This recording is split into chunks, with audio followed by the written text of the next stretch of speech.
Bonjour à tous, alors je vous fais une petite vidéo d'introduction parce que comme vous pouvez le voir, le format change un petit peu pour cette nouvelle interview.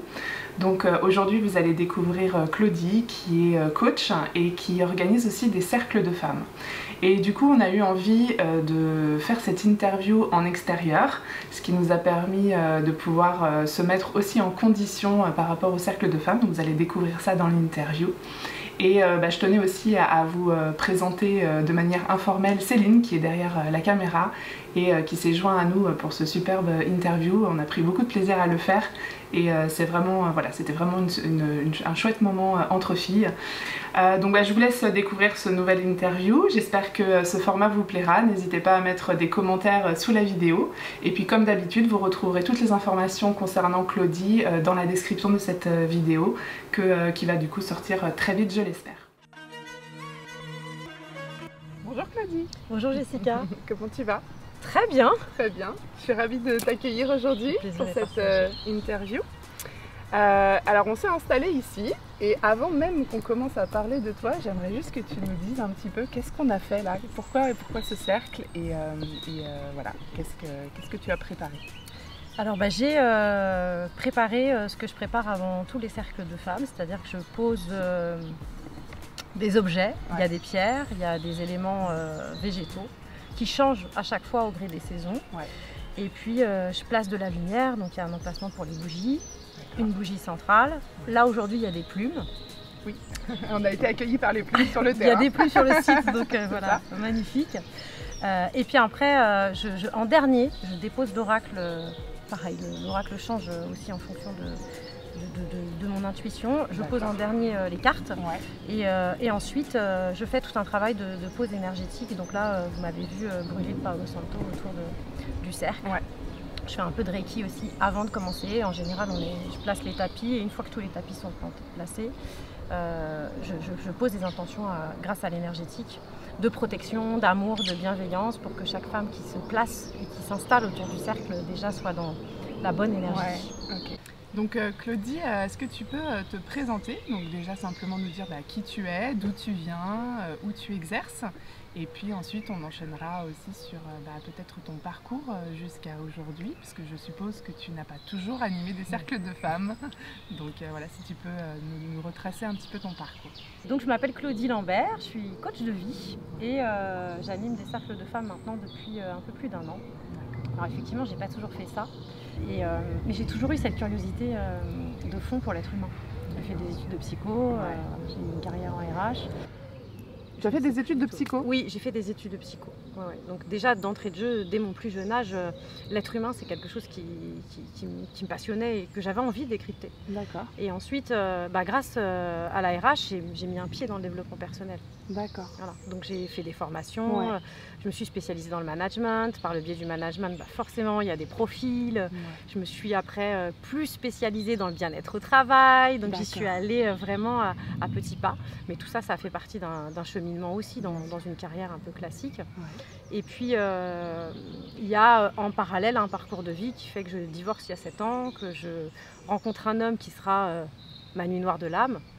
Et à partir de là, je découvre en fait tout ce qui est intérieur et qui peut venir en fait traduire ou en tout cas créer une réalité différente. Et ça va être mon point de départ. C'est là que je vais me mettre à la méditation et puis que je vais m'intéresser un peu à plus tout ce qui est spirituel. Et avec le Covid, alors là je vis une totale reconnexion avec la nature. Moi je fais partie de ces gens qui prennent le prétexte du chien pour les faire sortir.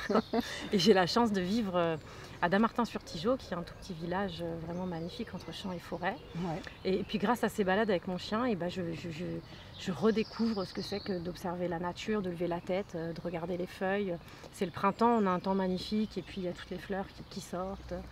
Je vis vraiment une période d'émerveillement et en même temps je reconnecte avec quelque chose de très puissant. Et à l'issue, j'entame une formation de coach parce que toute ma vie, dans mes amitiés, dans mes relations, on me demandait souvent conseil, on disait de moi que j'étais clairvoyante, que j'avais une vision assez pertinente des choses et de l'intuition. Donc je vais très vite trouvé une formation pour être coach. Je fais une formation en lien avec les neurosciences. D'accord. Et puis, pendant cette formation de coach, au-delà de l'apport théorique, on s'entraîne et on s'auto-coach. Et alors là, pendant les 6 mois de formation, je découvre ce que c'est que l'ego. Je m'aperçois aussi de tous mes schémas, toutes mes croyances limitantes. Enfin, peut-être pas tout, parce qu'il y en a encore. Ouais, il y en a mais en toujours. tout cas, je travaille fort, quoi. Alors pendant toute la formation, on nous dit la cible, les objectifs, qu'est-ce que tu as envie de faire, etc. Et moi, cette histoire de cible ne me parle pas du tout, je ne sais pas. Donc quand il faut se lancer et qu'on me dit tu ne peux pas te lancer sans avoir de cible, je me dis je vais attendre. Je fonctionne un peu comme ça, j'ai toujours fonctionné un peu comme ça. Je me dis quand ce sera le bon moment ou quand ce sera la bonne approche, je le saurai. Donc je suis diplômée en juin et pendant 6 mois il ne se passe pas grand chose. Je continue à m'auto-coacher et à me coacher avec les autres. Et puis je décide le 1er janvier de créer mon auto-entreprise. Donc 1er janvier de quelle année du coup ? 2022. Pardon, ouais. Je suis dans mon film. 2022, ouais. Le 1er janvier, je crée mon auto-entreprise, numéro de SIRET, etc. Et puis dans la semaine, je prends une coach qui s'appelle Claudia Natella et qui fait du coaching de vie, mais aussi du coaching entrepreneurial, parce que ça me parlait vraiment pas. Et la semaine suivante, je vois une publicité pour une fille, pour des cercles de femmes. C'est Vanessa Campras qui l'anime. Une fille incroyable. Et puis je réfléchis même pas, bim bam boum, je m'inscris. Et la semaine d'après, je me retrouve là, autour d'un cercle, avec d'autres femmes. Je sais pas ce que c'est. Voilà. Et quand je suis assise là, je sais que c'est ma place.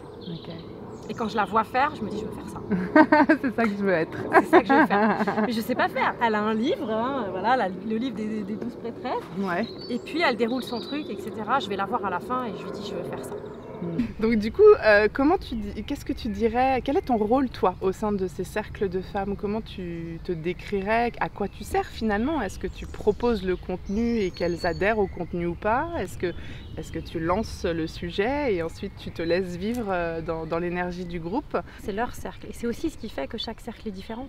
Il n'y a jamais un cercle pareil puisque la composition est différente.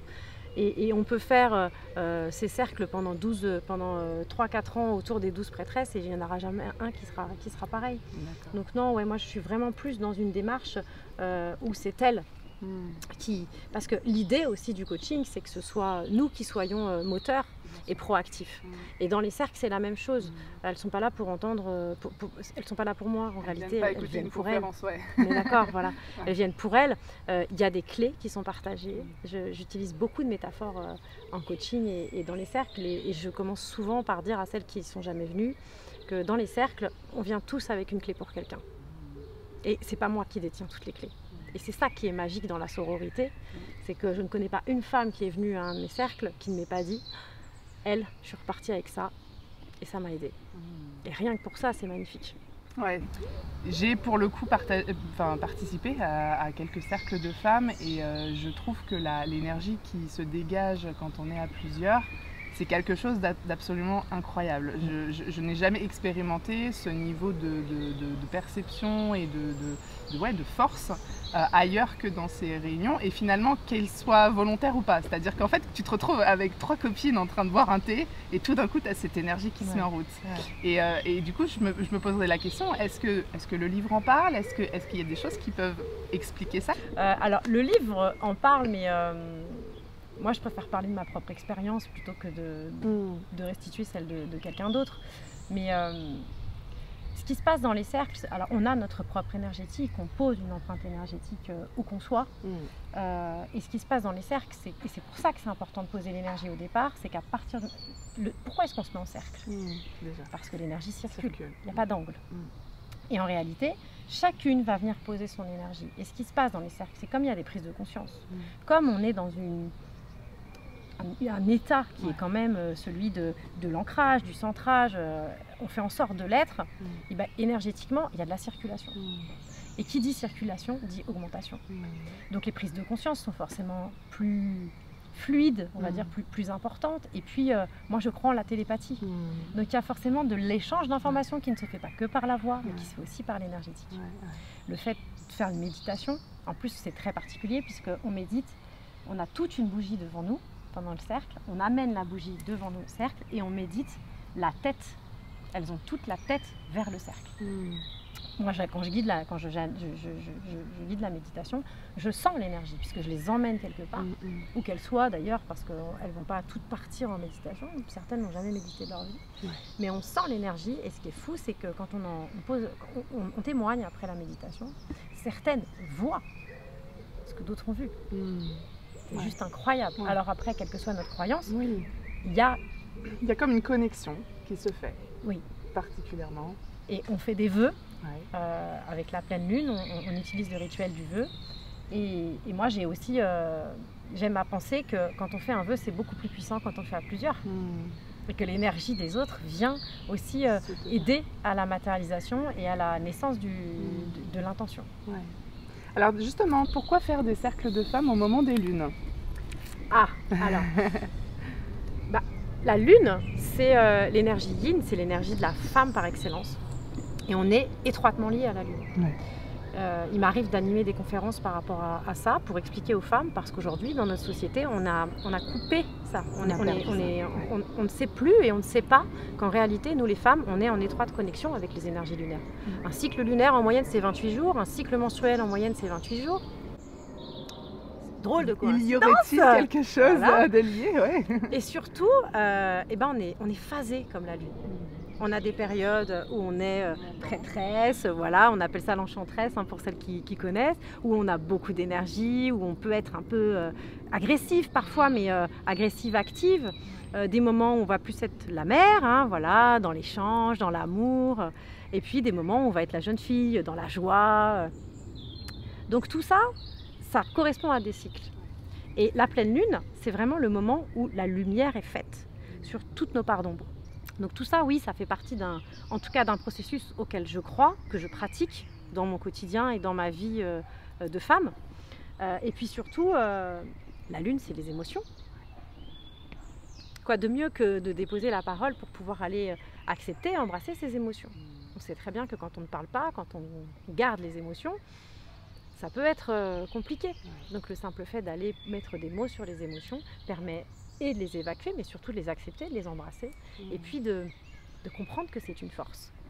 Parce qu'on vit dans une société où on est beaucoup dans l'action, et quand on est dans l'émotion, on est perçu comme quelqu'un d'un peu faible, voilà, la sensibilité.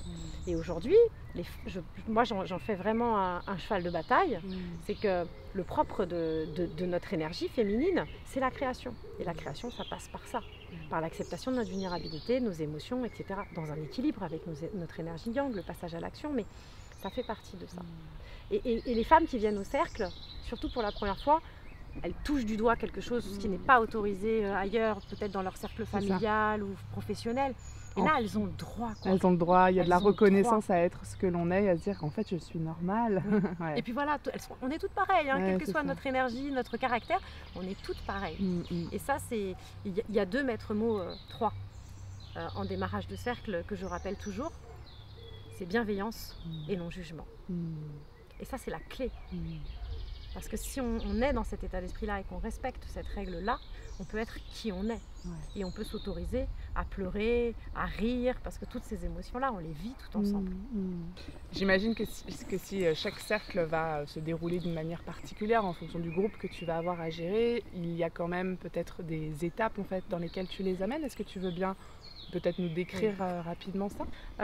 On va en début de cercle se présenter, mais on fait ce qu'on appelle une petite météo intérieure. D'accord. Parce que certaines se connaissent déjà depuis plusieurs cercles, mais ça permet déjà de mettre des mots sur ses émotions. Voilà, on commence par ça. Et moi, j'aime beaucoup travailler avec les mots, donc on va aussi aller donner un mot-clé. D'accord. Alors, ce qui est très drôle, c'est que souvent les mots-clés sont dans les cartes à la fin. D'accord. Donc, on s'amuse beaucoup avec ça, parce qu'on s'aperçoit souvent que le mot-clé du début est contenu dans la carte. Ou en tout cas dans l'explication de la carte. Donc ça, c'est pour la petite histoire. On commence par ça, on fait un premier tour. Et ensuite, j'ouvre le cercle avec l'astro. Alors, je ne suis pas une spécialiste en astrologie, j'utilise un autre support pour pouvoir donner les énergies, parce que je pense qu'en termes d'astrologie et d'énergétique, ça pose quand même des choses. Et souvent, on se retrouve aussi beaucoup dans les énergies du moment.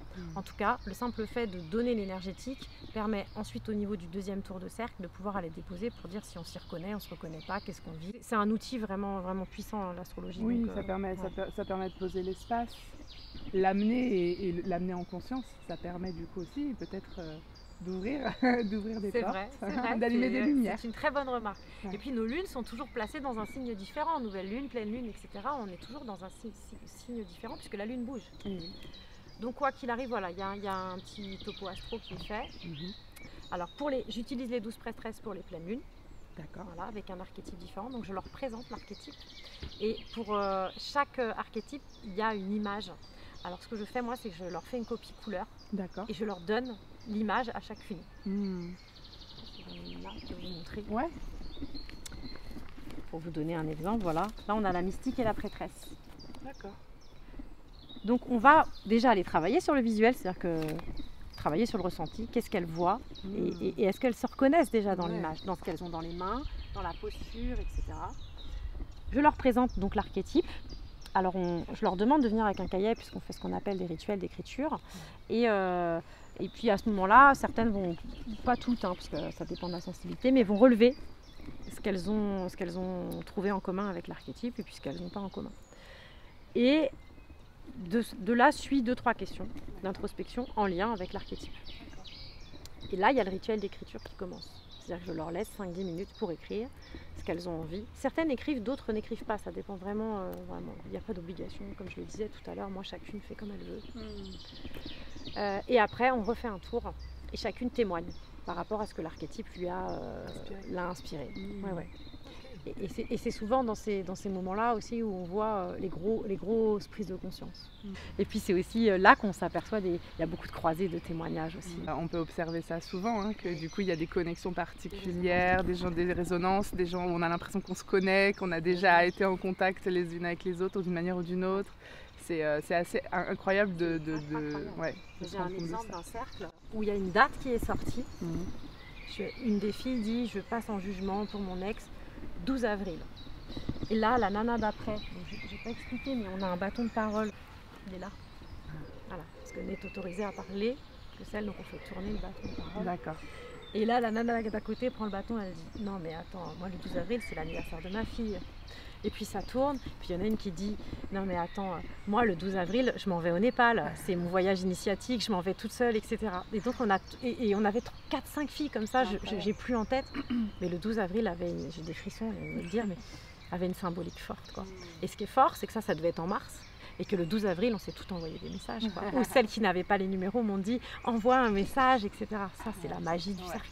En fait, du coup, si moi, par exemple, j'ai envie d'organiser un cercle avec des amis, comment ça se passe en fait? Comment on te contacte? C'est quoi le moyen le plus facile? Et puis surtout, du coup, dans quel laps de temps aussi peut-être? Parce que j'imagine que, voilà, en fonction des disponibilités de chacun, ça peut se prévoir peut-être un petit peu à l'avance. Donc comment tu fonctionnes en général? C'est simple, où on passe un coup de fil, où on m'envoie un petit message, etc. Mais de toute façon, il y a une prise de contact par téléphone qui se fait, parce que moi j'ai besoin de savoir qu'est-ce que vous voulez faire.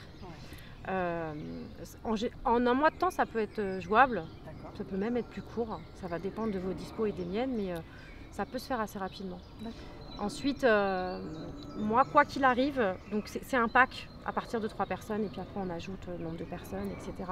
Mais à partir de 3, je me déplace. Il y a forcément un rendez-vous préparatoire parce que j'ai besoin de voir les lieux.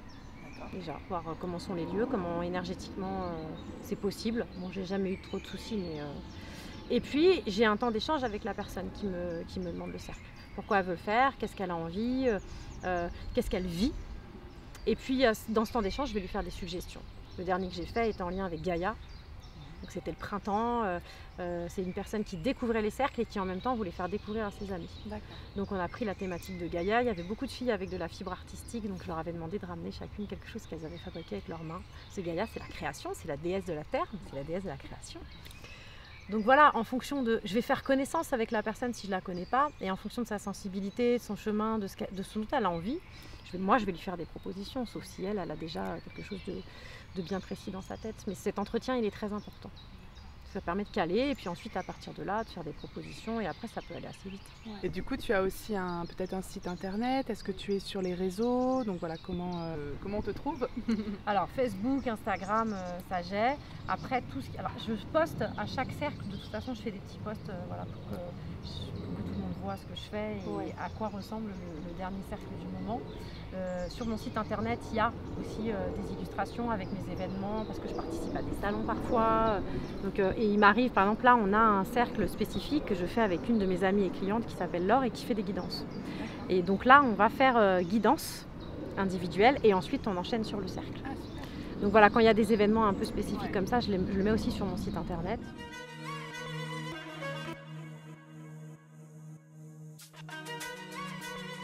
Est-ce que, là, au niveau des cercles de femmes, est-ce qu'il y a d'autres outils du coup que tu utilises parce que tu nous as parlé de coaching tout à l'heure, donc je ne sais pas, est-ce que tu peux nous en dire un petit peu plus? Comment tu t'en sers aujourd'hui, si tu t'en sers dans ta pratique Oui, alors il y a une approche coaching dans les cercles, c'est-à-dire que j'ai récupéré le rituel et j'ai insufflé du coaching par le biais du travail avec les archétypes.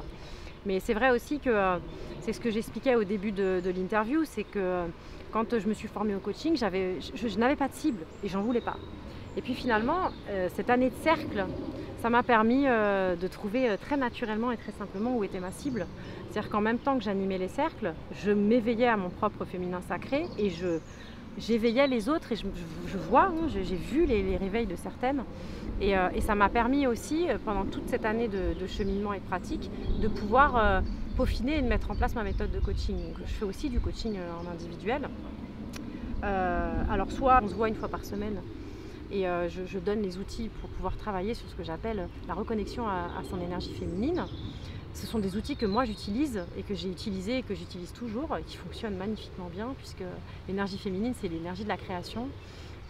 Et moi j'ai pu voir en l'espace d'une année beaucoup de projets voir le jour, des transformations intérieures de dingue en utilisant ces outils. Donc c'est ce que je fais en coaching. Et après je fais un coaching qui est un peu plus personnalisé où je ne prends jamais plus de 2 personnes en même temps sur 3 mois, mais où là on a un WhatsApp et en fait je travaille avec elles presque en direct. Donc, et ça veut dire quotidiennement, du coup, c'est ça quotidiennement, des fois, parfois toutes les heures. Alors c'est un coaching qui est vraiment ce que j'appelle le coaching premium. Je l'ai expérimenté sur une de mes clientes, là on arrive au bout. Et en fait, on appelle ça le déclenchement, puisque la méthode de coaching que j'utilise est une méthode en réalité de déprogrammation.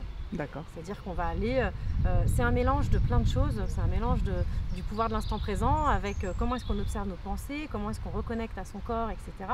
Et surtout, quand on a une émotion, on vit une situation avec un déclenchement. Ouais. Qu'est-ce qu'on en fait, comment on agit. Ouais. Voilà. Et il y a un travail autour de l'ego. Ouais. Donc moi, ma méthode, c'est de donner un nom à son ego. Alors c'est pas ma méthode, c'est la méthode d'une de mes coachs que j'ai repris. Ouais. Et à ça, on va aller se désidentifier de l'ego et à partir de cette désidentification, on va aller explorer nos émotions, se mettre en posture d'observateur et aller déprogrammer tous les petits schémas ou gros schémas d'ailleurs qu'on peut avoir dans certaines situations. Et ça fonctionne parce que comme on est à l'instant T ou après le déclenchement, on va aller tout de suite, on va décortiquer la situation. C'est ça, on va pas laisser le truc passer ou on va pas aller l'enterrer. Ouais.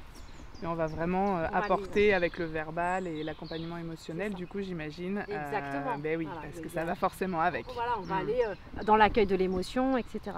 Et c'est très puissant parce que cette façon de faire, elle n'est pas intuitive, puisque en réalité, c'est une déprogrammation, mais on remplace un programme par un autre. On ne peut pas supprimer le programme du mental. On peut juste aller faire en sorte qu'il ne soit pas prédominant dans notre vie. Et au démarrage, ce n'est pas intuitif. Donc, et c'est l'apprentissage par la répétition. Je livre la méthode, je la livre même très souvent dans les cercles, par petites touches. Mais là, l'avantage du coaching personnalisé, c'est qu'au démarrage, tous les déclenchements, on va aller les gérer ensemble.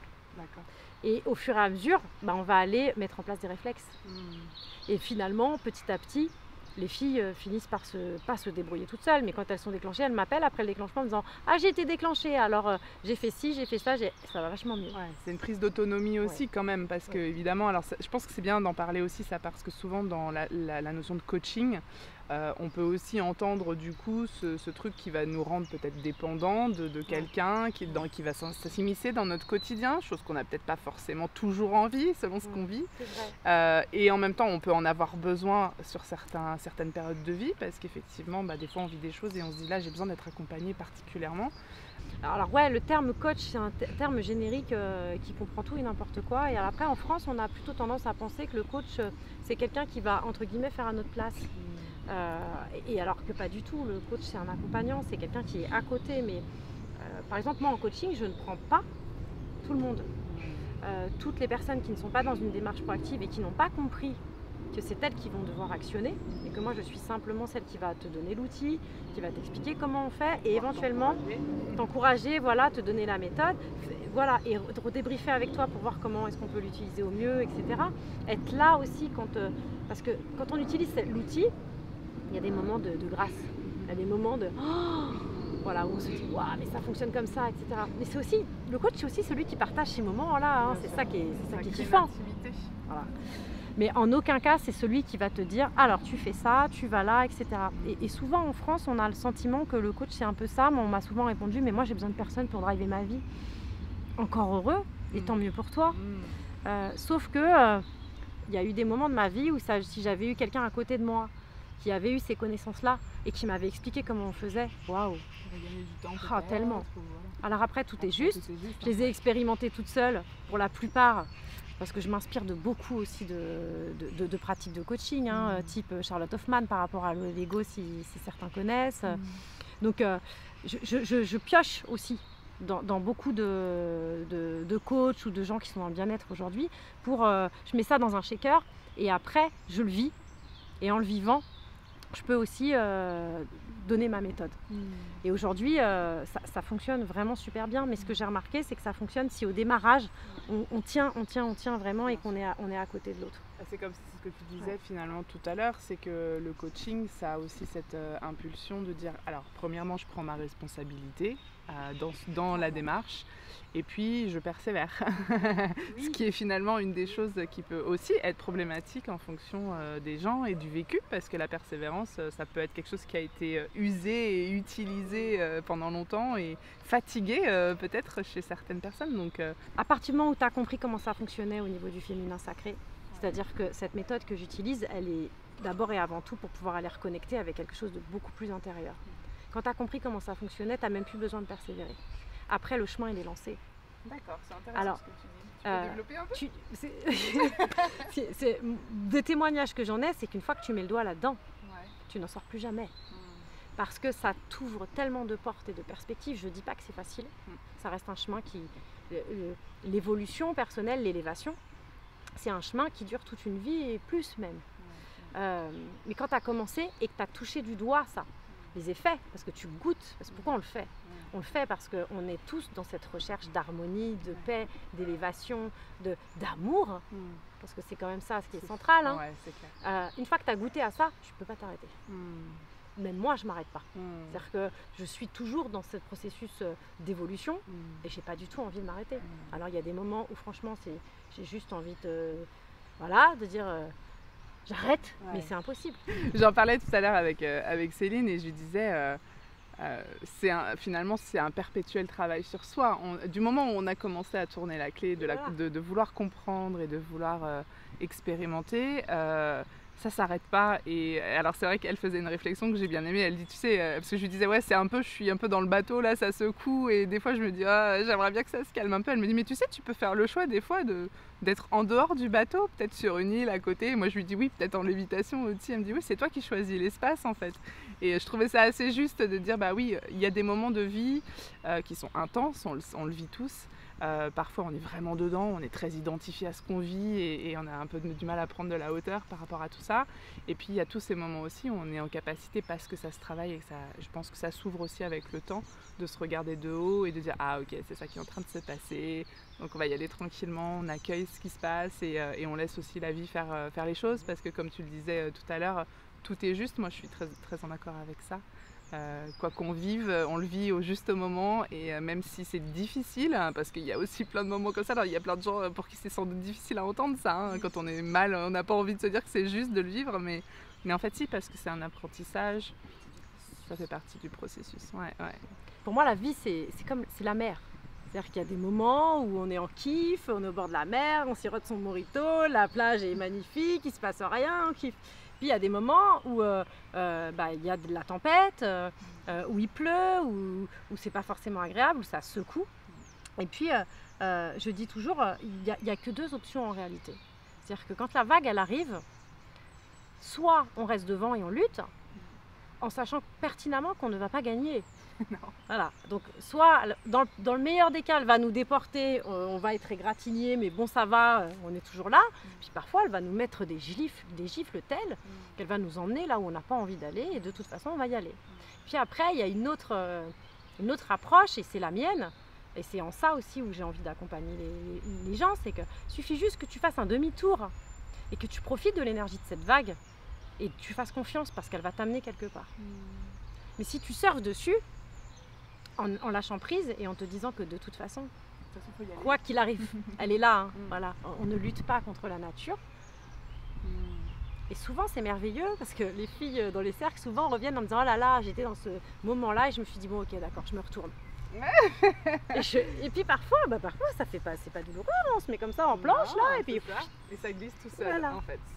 C'est accepter que tout est en mouvement tout le temps, que tout change, rien n'est permanent. J'entendais encore ça hier dans un livre, un audio-livre. Et rien n'est figé. Donc on a de contrôle sur rien si ce n'est soi.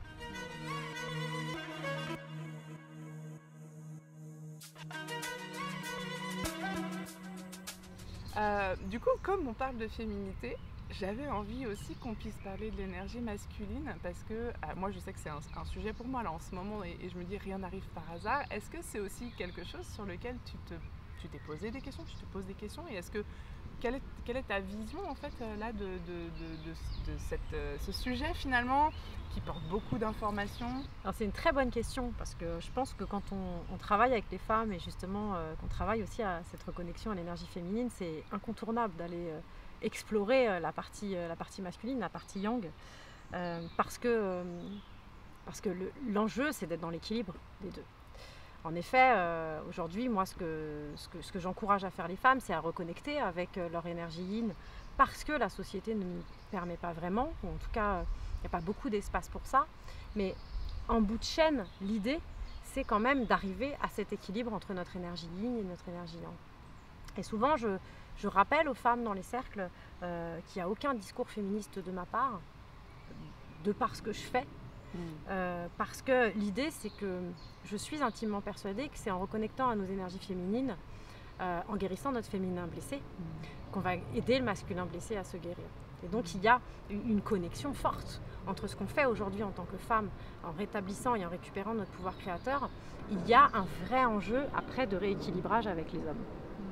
Et certaines de mes clientes en témoignent, c'est-à-dire qu'en opérant des changements sur leur énergie, il y a des changements sur leur partenaire, il y a des changements dans leur vie privée, même pour celles qui n'ont pas de partenaire. Parce que le fait de s'équilibrer soi va forcément avoir un impact sur les relations qu'on a avec le sexe opposé et surtout avec les relations qu'on attire. Donc oui, aujourd'hui, il y a un vrai enjeu et c'est lié. Les énergies sont liées de la même manière qu'on a besoin de cet équilibre en nous. On le manifeste après à l'extérieur dans nos relations avec le sexe opposé. Et puis, il y a un masculin aujourd'hui qui est en demande. Moi, j'ai beaucoup d'hommes qui me disent sur les salons, etc., qui me disent « mais pourquoi tu ne fais pas des cercles d'hommes ?» Justement, j'allais t'en parler parce que j'ai récemment vu une publication, je crois que c'était sur Facebook, de cercles d'hommes qui se passent, alors je crois qu'ils étaient en France ou au Canada, parce qu'en tout cas ils étaient francophones. Donc ce reportage-là, il montrait du coup ces hommes qui se retrouvent le temps d'un week-end, etc. Et donc pareil, il y a un facilitateur qui là pour le coup est un homme et en fait il témoigne de ce qui se passe et du fait de, oui c'est dur au départ de rentrer dans cet espace où on va poser les choses, où on va rentrer dans l'émotionnel et en même temps tu les vois en fait au cours de ce tournage s'ouvrir, ils finissent, ils se prennent dans les bras et genre c'est incroyable. Moi j'ai ressenti l'énergie de ce truc et je me suis dit oh mais il en faut des choses comme ça, tu vois. Toi c'est quelque chose auquel tu réfléchis du coup, je sens le truc. Alors j'en ai organisé un le mois dernier En fait, à la demande de mes clientes, parce que j'ai des clientes régulières sur les cercles qui ont des conjoints. Ouais. Et donc, à la demande de mes clientes, certaines avaient dit ce serait bien qu'on puisse faire un cercle mixte. Moi, mon conjoint aimerait bien voir comment ça se passe. Parce qu'il y a aussi tout un mysticisme autour des cercles. Les gens se demandent un peu. Oui. Voilà. Donc, elle m'avait fait la demande. Donc, j'ai organisé un cercle au mois de mai sur le couple sacré. Ah, super. Et j'avais ouvert aux hommes comme aux femmes. La difficulté, c'est qu'une partie des... En fait, ce qui est beaucoup plus dur pour le masculin, c'est de s'autoriser à venir, c'est de les amener. Parce qu'il y a beaucoup de pudeur. Après, peut-être que le fait que ce soit mixte n'était pas forcément aussi l'idéal. Mais en tout cas, il y a une plus grosse résistance de la part de l'homme, je pense, à venir dans les cercles pour déposer. Et puis, il y a plus d'appréhension. Mais oui, ça fait partie des choses qui sont un peu en réflexion aujourd'hui. De toute façon, dans les projets que j'ai pour les mois futurs et à venir, c'est sûr que ce genre d'espace ce sera proposé. Mais tu as parlé de collaboration tout à l'heure, donc j'y reviens. Mais c'est pas quelque chose que je pense que je ferai seule. Voilà, je pense que ça peut être bien peut-être ou d'avoir un homme, ou de le faire avec une autre personne. Qui a une énergie masculine, pourquoi pas. Voilà. Présente, ouais. Mais oui, ça fait partie des choses de toute façon. Je pense qu'à un moment donné, et c'est pour ça que je parle de mes clientes aussi, qui, en venant au cercle, amènent quelque chose dans leur couple. Bien sûr. Ouvrent des portes aussi chez leurs conjoints. Et ça, j'ai pu le constater au fur et à mesure des cercles. Et je pense qu'on a vraiment, nous les femmes, quelque chose à apporter par rapport à ça. Ouais. Donc c'est vrai qu'il y a un moment donné où il faudra, où moi j'envisage d'associer les hommes, en tout cas sur les choses que j'ai envie de faire ou sur les événements que j'ai envie de proposer. Ouais. Justement, est-ce que là tu as dans les semaines et les mois à venir des événements fixes proposés, donc des cercles de femmes, des dates déjà posées ou pas? Alors si tu as peut-être pas tout ton planning en tête, de toute façon on pourra remettre ça sous la vidéo, mais est-ce que là comme ça tu as des choses en projet sur l'été ou est-ce que l'été est une pause pour toi? Et est-ce que tu peux nous dire du coup si les gens ont envie du coup d'aller voir un peu ce qui se passe pour la rentrée aussi éventuellement, qu'est-ce que tu proposes là dans les semaines et mois à venir? Donc il y a un cercle à la fin du mois que j'organise avec Laure, qui s'appelle Laure éclaireuse de l'âme et qui fait des guidances avec les cartes et où on propose toutes les deux. Donc il y aura les guidances individuelles avant le cercle et ensuite on animera le cercle ensemble. Donc ça a lieu c'est le 24 juin, ça a lieu à Crécy-la-Chapelle et si le temps le permet, on le fera dehors. En sachant que les cercles en extérieur c'est exceptionnel, on en a fait un il y a une semaine. Sur un domaine, voilà, ça ressemblait un peu à ça au milieu des arbres. On a fait ça le soir. C'est ça, donc j'allais te dire, c'est plutôt en soirée. C'est plutôt le soir, mais voilà, on le fait aussi en journée. Avec le temps qui ça fait, dépend, voilà. On est tributaire de la météo. Ouais. Donc il y a ça. Donc il y a des cercles une fois par mois. Donc les dates sont sur mon site internet. Mais si on regarde les lunes, en général, c'est souvent les soirs de pleine lune ou un jour avant ou un jour après. Il y aura un cercle guidance, cercle pour Halloween. Pour la Toussaint, on va faire un cercle spécial avec les énergies de la Toussaint. La date n'a pas encore été, je ne sais plus, c'est pas 28 octobre, mais je ne suis pas sûre. Et puis surtout, il y a le salon du bien-être qui arrive là sur Montévrain, ça doit être le 8 octobre, donc j'y serai avec Laure. On est côte à côte, on a chacune un emplacement. Donc voilà, je l'ai fait déjà l'année dernière, c'est un salon juste super. Donc pour le moment, voilà, en termes de projet, c'est tout. Déjà pas mal. Parce que je suis sur les coachings individuels. Et donc je suis en train aussi de peaufiner la méthode. Donc je me suis axée là-dessus aujourd'hui. Bah écoute, je crois que nous sommes arrivés au terme de cette interview. Je te remercie d'avoir pris ce temps pour nous parler de ta pratique et de tout ce que tu proposes, voilà, d'avoir échangé aussi sur ce sujet qui, moi, me passionne. On pourrait passer des heures à en parler. Je sais pas, est-ce que tu as un petit mot de la fin, quelque chose que tu avais peut-être envie de dire ou de transmettre qui pourrait clôturer cette jolie interview dans ce magnifique parc? Alors déjà merci à toi, merci à Céline derrière la caméra pour sa magnifique énergie féminine. Ce que j'aurais envie de dire pour clôturer, c'est juste une chose. Et je le dis souvent dans les cercles, je le répète souvent. La seule chose que vous avez à faire, c'est être. C'est tout.